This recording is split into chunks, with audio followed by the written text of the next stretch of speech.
of the defect. I rarely mention my children in presentations ever, but I will say that my teenage daughters fact-checked my math, and any errors in computation I will place squarely on their shoulders. Now, let's say you don't want to worry about height.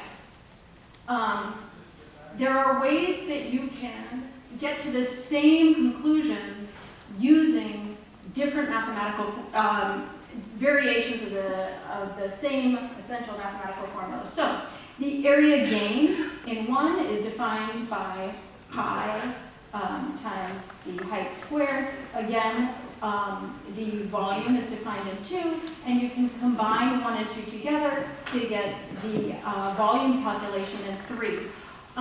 One thing to point out about these calculations, the area gain depends on the height, not the diameter of the expander. And if there's one take-home point in choosing a spherical expander, it's the most important dimension that you want to be looking at is the height. The other thing that these equations establish is that they establish volume as a function of area gain. So let's go through an example of this. Let's say we need an area gain of 100 centimeters. And let's say that we're going the other way. We say, okay, well, we want to use an expander that has a diameter of 10 centimeters. So we use equation 3. Plug in our numbers. And we can see that what you will need for a spherical expander with a diameter of 10 centimeters is a volume of 316 cc's to get the area gain that you need. Now, this isn't perfect.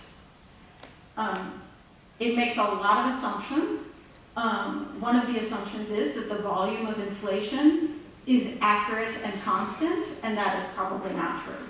It also assumes that the size gain of the expander is the same as the area gain of the skin, which we know is not the case. And it's not the case because remember those neck coils that compressed the rib cage? The expander can also become depressed as it expands. The maximal stretching of the skin is not necessarily the area gain of the skin because you can get some stretch back. So in general, formulas will overestimate area gain. Nonetheless, I think that they are useful as a starting point to guide initial expander choice.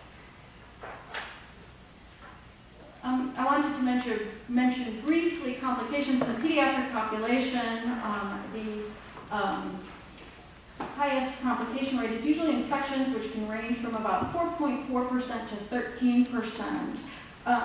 And it is possible to successfully treat them with antibiotics if they are caught early. And what often happens is, as they are being treated with antibiotics, the expander is removed and then the tissue advanced.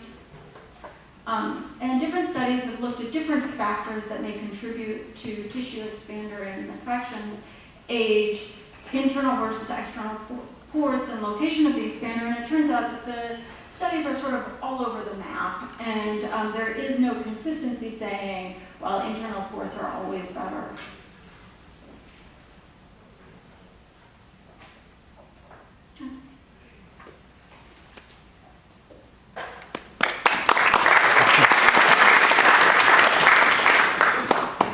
We have a few minutes for questions. The little pads in front, you can activate a microphone. Anyone would have a question for Dr. Bauer or Dr. Becker? Bruce, it's Joe.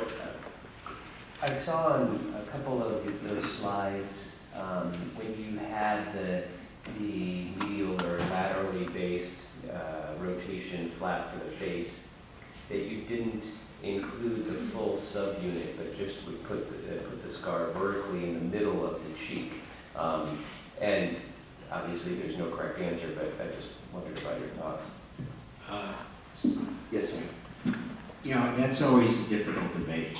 I mean, I think that if you can orient the flap, the main scar between the flap and the rest of the aesthetic subunit, and we can still have a reasonable result. It's always a question of how much normal tissue you want to throw out. And I think that my preference is almost always to cover the whole aesthetic subunit, but I think some of the ones that I showed that we didn't tended to be earlier on in my experience. I still, occasionally it's a very difficult thing to kind of make that decision. But it's, certainly one that we have to make. Yes, sir. A question for Dr. Bauer. Fantastic cases in reconstruction. I would just like to know what, in the very short time we have,